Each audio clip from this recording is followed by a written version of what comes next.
খেলবই না। কেন, কি হয়েছে? গর্ত এত ঢিলা হলে কি খেলে মজা পাওয়া যায়?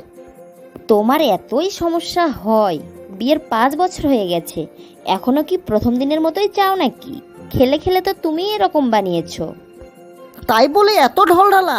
এটা তো আমার মেশিন, কেন একটা আস্ত বাক্স ঢুকে যাবে। খেললে খেলো, না খেললে যাও তো। নিজের মেশিন যে ছোট হয়ে গেছে সেটা তো একবারও বলো না।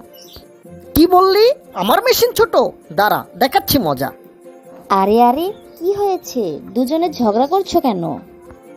আর বলো না ভাবি, ওর সাথে খেলে একটুও মজা পাই না। কি এক ঢলঢলা গর্ত, বুঝতেই পারি না মেশিন কার মধ্যে দিয়েছি।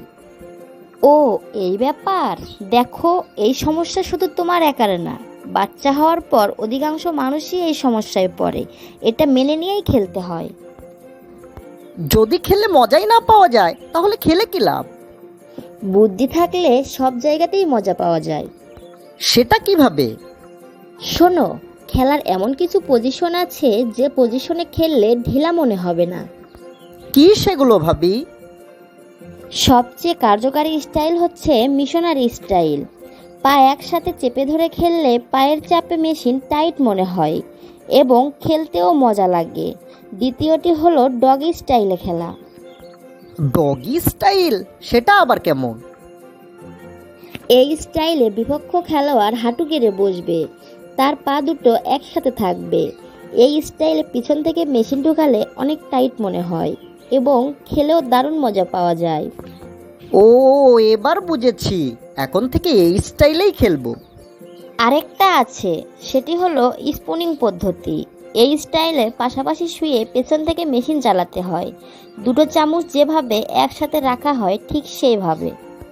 ওইভাবে চেষ্টা করেছিলাম, ভালোভাবে হয় না। হুম, এই স্টাইলে বিপক্ষ খেলোয়াড় একটু চিকন হতে হয় এবং মেশিনটা বড় থাকলে সুবিধা হয়। যাই হোক, তুমি এই সমস্যা নিয়ে আর মন খারাপ করো না। মনে রেখো, সে তো আর ইচ্ছে করে ঢিলা করেনি। না, আর কিছু বলবো না। তুমি তো কিভাবে খেলতে হবে সেটা শিখিয়েই দিলে। তোমাকে অসংখ্য ধন্যবাদ ভাবি, তুমি আমার দুশ্চিন্তা দূর করলে। ধন্যবাদ দিতে হবে না, এটা আমার দায়িত্ব। আমাদের দেশে এসব শেখার মাধ্যম নেই। আমি চেষ্টা করছি গল্পের মাধ্যমে সবাইকে সচেতন করতে।